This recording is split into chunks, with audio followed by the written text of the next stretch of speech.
Constitution de la Terre vivante. Article 11. L'offre de beauté et d'émerveillement. Au-delà de la survie, l'essence de l'humanité. L'article 11 de la Constitution de la Terre vivante, l'offre de beauté et d'émerveillement, transcende la simple survie matérielle pour toucher à l'essence même de notre humanité.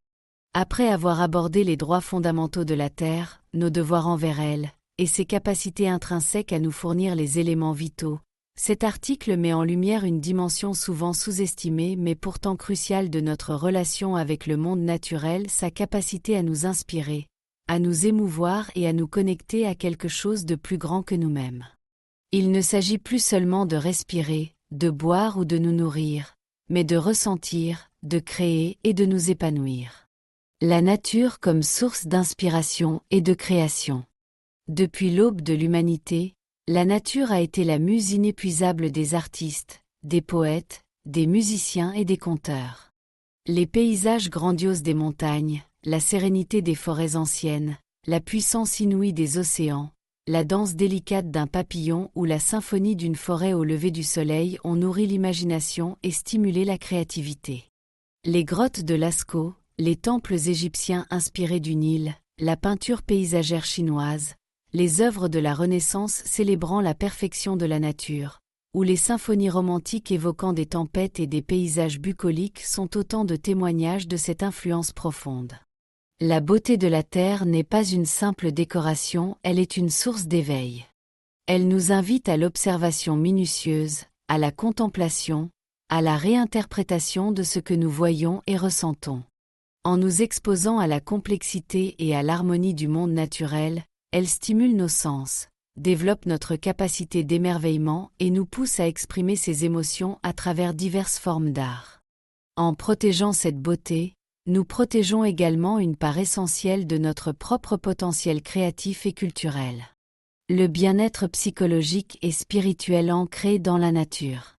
Au-delà de l'inspiration artistique, la beauté et l'émerveillement offerts par la nature sont des piliers fondamentaux de notre bien-être psychologique et spirituel. De nombreuses études scientifiques ont démontré les effets bénéfiques de l'exposition à la nature sur la santé mentale, réduction du stress et de l'anxiété, amélioration de l'humeur, augmentation de la concentration, et même une meilleure récupération après une maladie. Le simple fait d'observer des paysages naturels peut réduire la tension artérielle et le rythme cardiaque. Cette connexion avec la nature est souvent décrite comme une reconnexion à notre « moi sauvage » ou à notre « nature profonde ».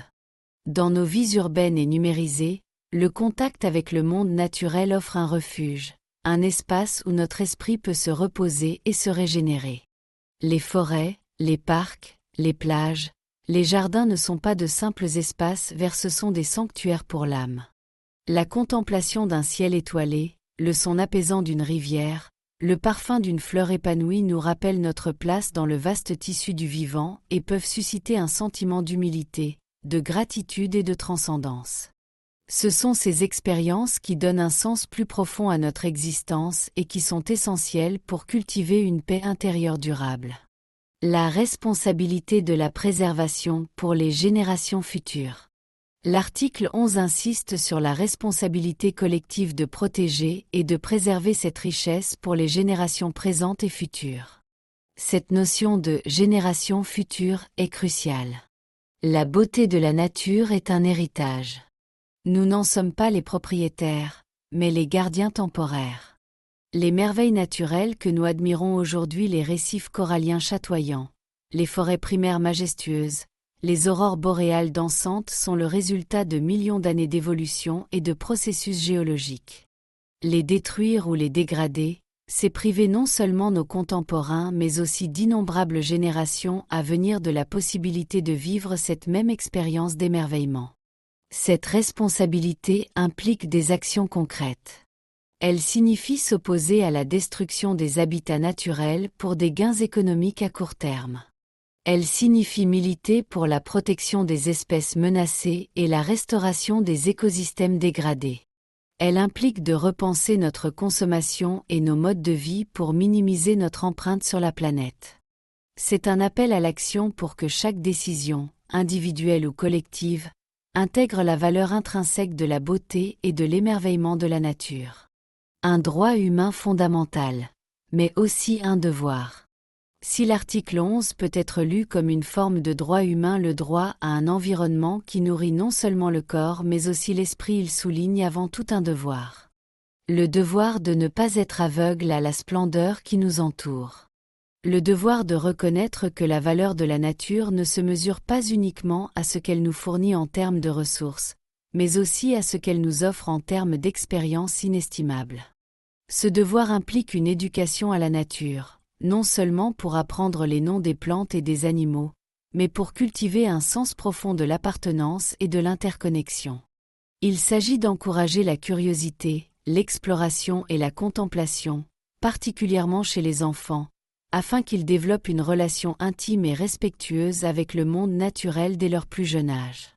En fin de compte, la protection de la beauté et de l'émerveillement de la Terre est un acte d'amour et de gratitude. C'est reconnaître que notre existence est enrichie, embellie et rendue plus significative par la présence de la nature dans toute sa gloire. En défendant cette valeur, nous défendons une partie précieuse de notre humanité et nous assurons un avenir où le bien-être ne se mesure pas seulement en termes de prospérité matérielle, mais aussi en termes de richesse spirituelle et émotionnelle.